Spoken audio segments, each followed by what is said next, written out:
6 on the shot clock. They want to go back to JV.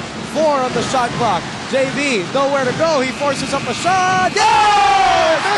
What a big cold-blooded 2-point field goal by JV Casio. Are they going to check that, TJ? Was there a timeout? Did that look like JV Casio's big three in the finals 3 years ago? Remember that breakout shot? Yes, Remember yes. that breakout shot of JV Casio? 66-59, 51 seconds remaining. The shot of the game if they put this one away. Arellano driving, sensing trouble, and he puts it up and in. This game ain't over yet. It's 61 points for UE, 66 for La Salle. We have a Samsung timeout with Samsung. It's not that hard to imagine. We will be back, so don't go anywhere. Back here at the Araneta Coliseum in the Sea of Green, smelling a victory, although we still have 45.4 seconds remaining. Close to 19,000 people on hand at this historic venue, and another season almost at end. Can UE pull something out of their hats to come back? 5 points down, 45 seconds remaining. And a warning will be called.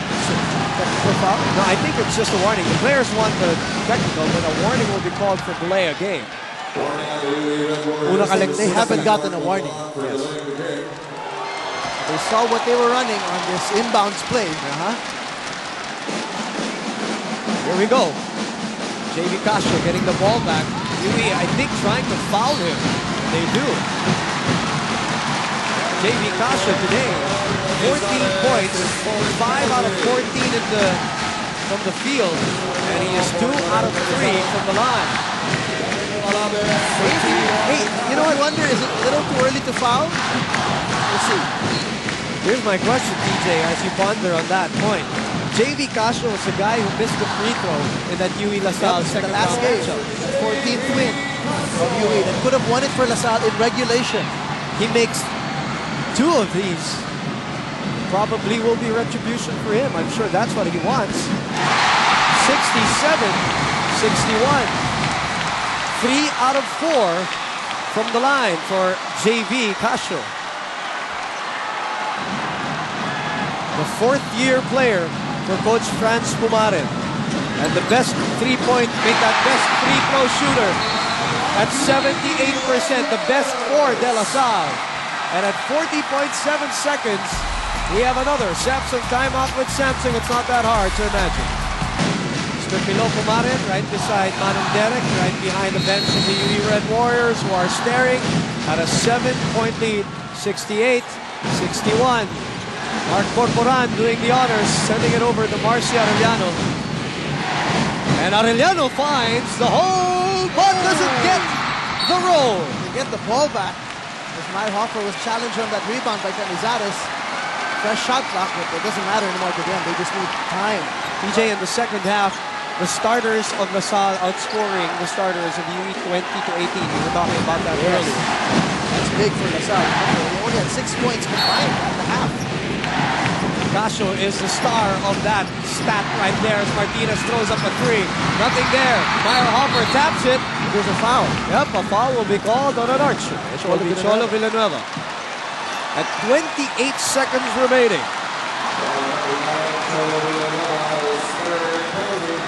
Again, thank you for watching us on Studio 23. Also on Sky Cable Channel 61 for the replays, and everybody all over the world via AMC Global and the Filipino channel.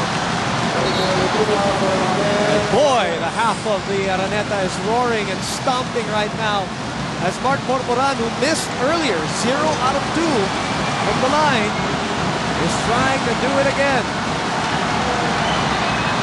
Makes this one. I don't want to be in that position. No. I'm happy to be here. There's no lonelier spot in the Araneta Coliseum than that spot right now for Mark Corporan. As the Archers are trying to cling on to each other and trying to cling on to a 6-point lead. Corporan misses. Espiritu, the tap, going to Kua. And a foul is called right away by the UE Red Warriors. Espiritu had the rebound, had the ball in his hands, but he was falling down. Whether or not he was pushed or off balance, we don't know. We couldn't see. But he had the ball in his hands and just could not control that offensive rebound. Ball lands in the hands again, magically into the hands of La Salle. Marcia Arellano falls or graduates from this game with 5 personal fouls. And the capacity crowd, or at least half of it here in the Big Dome, smelling something. 24 seconds remaining. De La Salle University looking for its 7th men's basketball title in what has been a highly exhilarating and dramatic season 70 of the UAAP.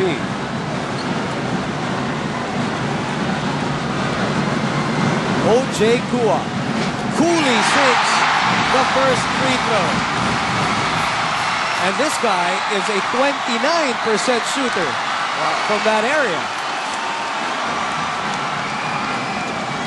69-62. 2 for 2 for O.J. Kua.